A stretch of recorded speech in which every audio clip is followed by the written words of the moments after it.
Crabs. कहानी की शुरुआत में हम एक लड़के और उसकी गर्लफ्रेंड को देखते हैं जो कि एक बीच के किनारे इंटीमेट हो रहे थे। दोनों इस टाइम वहां अकेले होते हैं। इंटीमेट होते वक्त उस लड़की को उनके पास एक अजीब सा क्रैब यानी कि केकड़ा दिखाई देता है जो कि एक फिश के शेप का था। उस लड़की को वो काफी अजीब लगता है, जिसके बाद वो उसे उठाकर देखने लगती है। उन दोनों को लग रहा था कि ये शायद मर गया होगा, इस वजह से वो उसके साथ फोटोज लेने लगते हैं। लेकिन तभी वो केकड़ा उठ जाता है और उस लड़के के मुंह पर चिपक जाता है। इस वजह से लड़के के चेहरे से काफी खून बहने लगता है। लड़की उसे हटाने की काफी कोशिश करती है, लेकिन वो साथ ही साथ उससे डर भी रही थी। इसके बाद वो एक पत्थर से उसे मारने की कोशिश करती है, लेकिन जैसे ही वो पत्थर उस पर मारती है वो वहाँ से हट जाता है और वो पत्थर अपने बॉयफ्रेंड को मार देती है। इससे उसकी मौके पर ही मौत हो जाती है। ये देखकर वो काफी घबरा जाती है और तभी वो केकड़ा उस पर भी हमला कर देता है। अब सीन यहाँ पर शिफ्ट होता है और हम एक लड़के फिलिप और उसकी फ्रेंड मैडी को देखते हैं। यहाँ पता चलता है कि फिलिप के पैर पैरालाइज हैं, जिस वजह से वो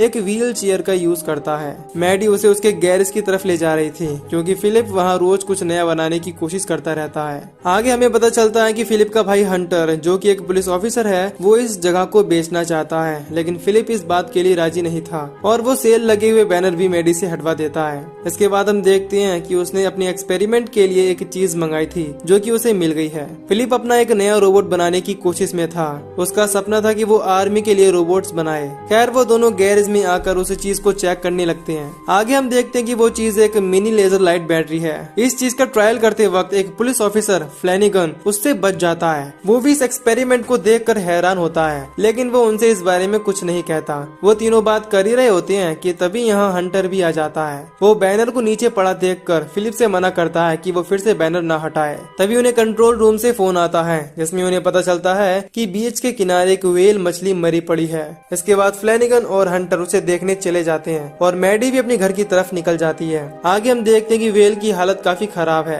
देखने से लग रहा था कि किसी ने उसे बुरी तरह खाकर पानी से बाहर कर दिया है। उन दोनों को उसके पास से काफी बदबू आ रही थी। हंटर को शक होता है कि ये एलियंस का काम है। उन्हें लगने लगता है कि पानी में कुछ अजीब चीज जरूर है, जिसने एक व्हेल का ये हाल किया है। इसके बाद वो दोनों तरफ देखने के लिए चले जाते हैं। अगले सीन में हम देखते हैं कि अब वो दोनों भाई अलग अलग वैन में रहते हैं, यानी उनके पास अपना घर नहीं है। अब से यही उनका घर है। हंटर ऑफिस जाते वक्त पिज्जा का एक टुकड़ा बाहर फेंक देता है। फिर हम देखते हैं कि एक केकड़ा वहां आकर उसे ले जाता है। आगे हम फिलिप को देखते हैं जो अपने स्कूल आया होता है। उसे बाहर मैडी मिल जाती है, जिसके साथ वो अंदर आ जाता है। अपने बायोलॉजी की क्लास में उन्हें एक बिल्ली की डेड बॉडी पर प्रैक्टिकल करना था। उनकी टीचर और कोई नहीं, मैडी की मॉम मैन रैथ ही होती है। क्लास खत्म होने के बाद फिलिप को उसका फ्रेंड राडू मिलता है। वो मैडी को अपने साथ डेट पर चलने को कहता है। असल में कल उनके स्कूल में एक पार्टी होती है, लेकिन वो उसे बताती है कि उसने फिलिप के साथ पहले ही डेट बुक कर दी है। दूसरी तरफ हंटर को बीच पर एक कंकाल का हाथ मिलता है। हम समझ जाते हैं कि ये उसी लड़के का हाथ है। इसे हम मूवी के शुरू में देख चुके हैं। फिर वो खून के निशानों का पीछा करते हुए एक गुफा में आ जाते हैं। हंटर उसमें अकेला ही जाता है, जबकि फ्लैनेगन बाहर खड़ा होकर सिगरेट पीने लगता है।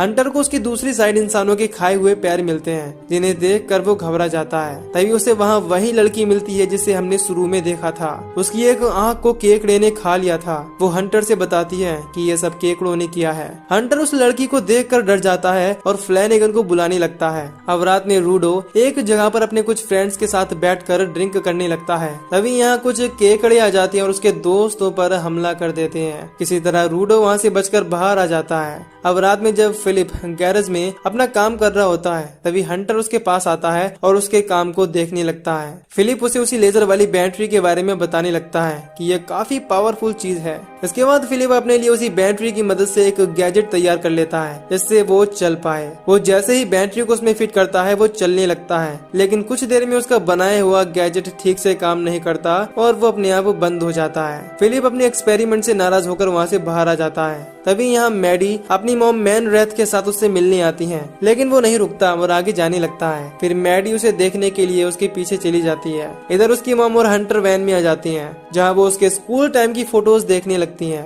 फिर हमें पता चलता है कि हंटर को अपने स्कूल टाइम में मैन रैथ पर क्रश था। खैर इसके बाद वो दोनों बाहर आकर वॉक पर चले जाते हैं। फिलिप शहर में आ जाता है, जहाँ मैडी उसे समझाती है और शांत कराती है। दूसरी तरफ राडू एक बार में आकर उस केकड़े के बारे में बताने लगता है, लेकिन कोई उसकी बात पर यकीन नहीं करता।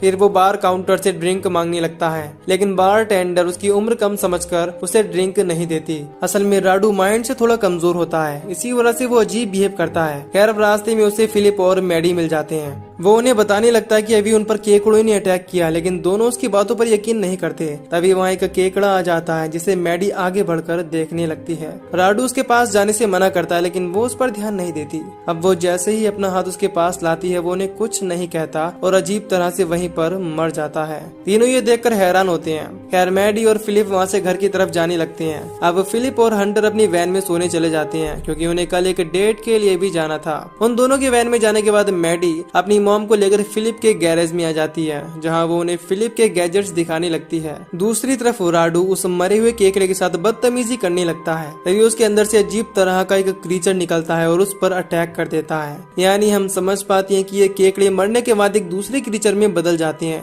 सुबह में फ्लैनिगन शिप के पास बैठा हुआ फिशिंग कर रहा था, तभी उसे कुछ केकड़ों की आवाजें आने लगती हैं। इधर वैन में फिलिप डेट पर जाने के लिए रेडी होने लगता है। उसके साथ साथ पार्टी में हंटर भी जाता है। दोनों वहाँ पहुँच जाते हैं और फिलिप यहाँ अपनी उसी चलने वाले गैजेट को लगाकर आया था। पार्टी में मैडी उसे चलता देख काफी खुश होती है। फिर हमें पता चलता है कि मैडी की मॉम ने ही इस गैजेट को रिपेयर करके चलने लायक बना दिया था। इसके बाद दोनों डांस करने लगते हैं। हंटर भी यहाँ मैन रैथ को ढूंढने लगता है, लेकिन तभी उसे वहाँ एक केकड़ा दिख जाता है। इसे देखकर वो काफी घबरा जाता है। इसी बीच यहाँ मैन रैथ भी आ जाती है। अब वो दोनों भी सबके साथ मिलकर डांस करने लगते हैं। कुछ देर बाद म्यूजिक वाले आदमी के पास एक केकड़ा आ जाता है और उस पर अटैक करके उसे खाने लगता है। सब ये देखकर काफी डर जाते हैं। मैन रैथ उस आदमी को देखने के लिए आगे बढ़ती है। इसके बाद वो केकड़ा उस पर भी हमला कर देता है। फिर हंटर किसी तरह उसे मैन रैथ से दूर फेंक देता है और सबको यहाँ से बाहर जाने को कहता है, लेकिन तभी वहाँ काफी सारे केकड़े आ जाते हैं और उन सभी पर हमला करने लगते हैं। वो सब लोग किसी तरह वहाँ के सारे केकड़ों को मार देते हैं। तभी उनमें से एक केकड़ा बड़े से क्रीचर में बदल जाता है। इसे देखकर सब घबरा जाते हैं और फिर से भागने लगते हैं। हंटर फिलिप और बाकी सबको लेकर एक सेफ कमरे में ले जाने लगता है,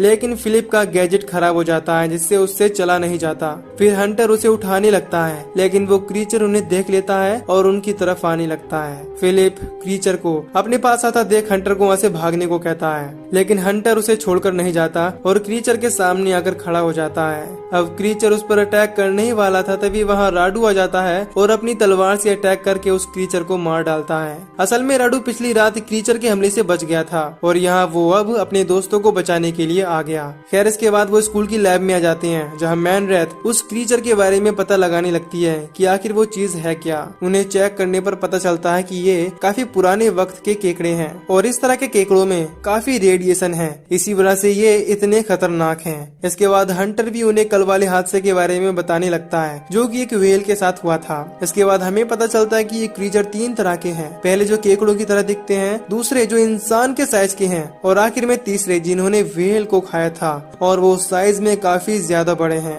इसके बाद हम देखते हैं कि पूरे शहर में इन क्रीचर्स ने आतंक मचा रखा है। इससे काफी लोग मारे जा रहे हैं और वो लोगों को बुरी तरह मारकर खा रहे हैं। अब हंटर उन सबको गैरेज के पास छोड़ देता है और खुद फ्लैनिगन को ढूंढने चला जाता है। फिलिप उसे जाने से मना करता है, लेकिन वो कहता है कि वो एक पुलिस ऑफिसर है, मुझे हार नहीं माननी चाहिए, ये मेरा फर्ज है। इधर फिलिप को यकीन होता है कि वो क्रीचर्स को मारने के लिए जरूर कुछ बना लेगा। फिर वो अपने काम में लग जाता है। वहीं दूसरी तरफ हंटर फ्लैनिगन के घर उसे देखने जाता है, लेकिन उस पर भी केकड़ों ने अटैक कर दिया था, जिस वजह से अब वो मर गया। हंटर पर भी वो क्रीचर अटैक करने लगते हैं, लेकिन वो जल्दी से वहाँ से बाहर आ जाता है। इधर गैरेज के बाहर भी कई क्रीचर्स आ जाते हैं, जिन्हें मारने के लिए राडू बाहर आ जाता है और उनका ध्यान भटकाकर अपने पीछे लगा लेता है। मैन रैथ भी एक टूल की मदद से एक क्रीचर को मार देती है। इसी बीच हम उसी बड़े क्रीचर को देखते हैं जिसने व्हेल को खाया था और अब वो शहर की तरफ बढ़ रहा था।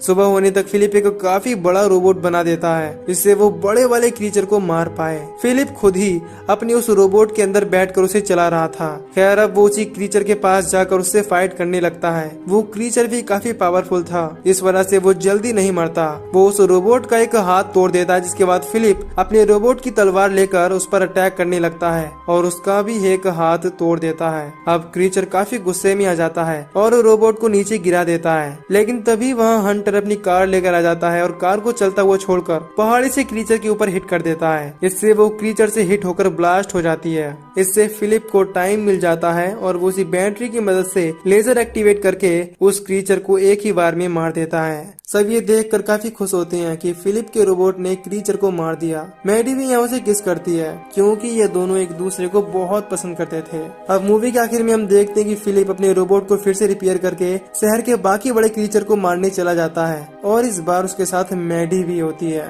और इसी के साथ ये मूवी यहीं पर खत्म हो जाती है। तो दोस्तों, अगर आपको इस मूवी की एक्सप्लेनेशन पसंद आई हो तो वीडियो को लाइक और चैनल को सब्सक्राइब कर दीजिए। बाकी मैं मिलूंगा आपसे न्यू वीडियो में। Till then take care, love you, bye bye. रोजी हो गया मन प्यारे इब करूं इंतजार, मन फर्स्ट टाइम डेट पे जाना से वहाँ हंसती रही मैं देखता रहा, मेरे कुछ भी समझ नहीं आना से। मैं थोड़ा घबराऊं और थोड़ा शर्माऊं, मन कुछ भी ना बेरा के खाना से, कुछ भी ना बेरा के खाना से। रोजी हो गया मन प्यारे इब करूं इंतजार, मन फर्स्ट टाइम डेट पे जाना से वहाँ हंसती रही मैं देखता रहा, मेरे कुछ भी समझ नहीं आना से।